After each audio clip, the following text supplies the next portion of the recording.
Dica para quem está procurando emprego e também para quem vai fazer o Enem a partir de amanhã. Momento de muita expectativa, de ansiedade. Já aproveito, vou aqui para conversar com o professor Carlos André. Já participou no comecinho do Bom Dia Goiás. Estamos com dicas de língua portuguesa aqui. Eu quero antes mostrar para vocês a capa do jornal O Popular, que destaca justamente a manutenção das provas nesse fim de semana. A Justiça nega pedido para adiar todo o Enem.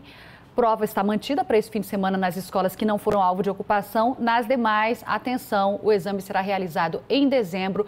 Claro, esse impasse eleva a ansiedade dos candidatos, mas não pode atrapalhar, porque na hora da prova o professor precisa muita tranquilidade, né? Extrema tranquilidade. Sem tranquilidade, Sueli, é impossível fazer principalmente provas como a redação, matemática, que são provas que exigem raciocínio.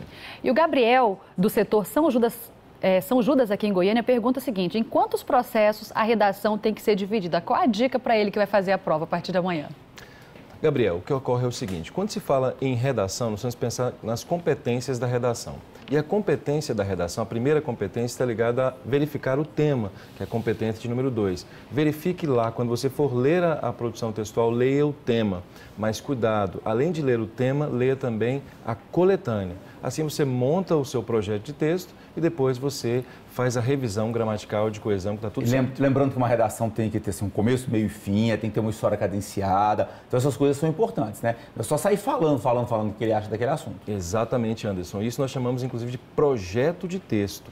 Toda produção textual tem que ter um projeto de texto de introdução, de argumentação e de proposta de intervenção social, que é a conclusão no caso do Exame Nacional do Ensino Médio. Professor, o Enem ele tem um histórico de abordar na redação temas que normalmente foram destaque no decorrer do ano, aqueles temas polêmicos que foram bastante discutidos, e a gente tem aí uma lista de pelo menos 20 temas que são candidatos a estar na redação nesse fim de semana, né? Exatamente. Tenho falado aos nossos alunos, são pelo menos 20 temas possíveis. Dentre eles, que, por exemplo, nós tivemos relação com o assunto da criança. No ano passado nós tivemos a continuidade dos crimes contra a mulher. Esse ano, por exemplo, pode ser falado sobre a questão dos negros, pode ser falado também sobre a questão da democracia no Brasil, o exercício da democracia no Brasil nas redes sociais. É um assunto que pode ser bastante interessante, pode cair. E para isso é importante estar atento, assistir TV, ler jornal, né? Leitura importantíssima. Inclusive a pergunta do Edilson, tem 42 anos, é lá de Lusiânia. Ele diz que vem de uma geração que não foi motivada adequadamente quanto à leitura. Qual seria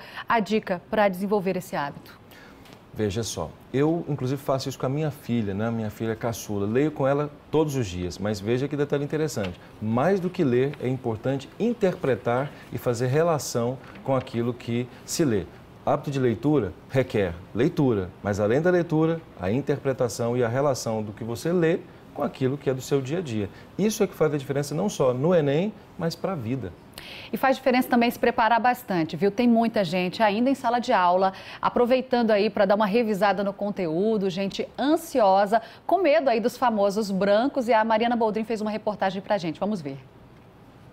Para muitos estudantes, o Enem deste fim de semana não será o primeiro. Na verdade, para a dona Vandalci, já é o quinto Enem que eu faço. Agora é o primeiro que eu estou estudando. Eu estou tentando e eu vou conseguir, se Deus quiser. O que acontece em boa parte dos casos é que o aluno estuda bastante, mas na hora do vamos ver, bate aquele nervosismo que pode pôr tudo a perder. Controlar a ansiedade, que é muito importante também, que a gente pode ter muito conteúdo, mas quando a gente fica ansioso, pode ir tudo por água abaixo. E não é para menos. O Enem tem cada vez mais importância. Antes era uma prova para avaliar o ensino médio. Hoje, a porta de entrada para conseguir uma vaga em universidades federais. Uma disputa entre 8 milhões de estudantes. Inteligência emocional, já ouviu falar? Pois ela é capaz de ajudar ou fazer a prova ser um verdadeiro desastre. E como controlar as emoções? Respirando. Mas não pense que é fácil, não. Quando você fica ansiosa, estressada, você começa a hiperventilar. É aquela respiração ofegante.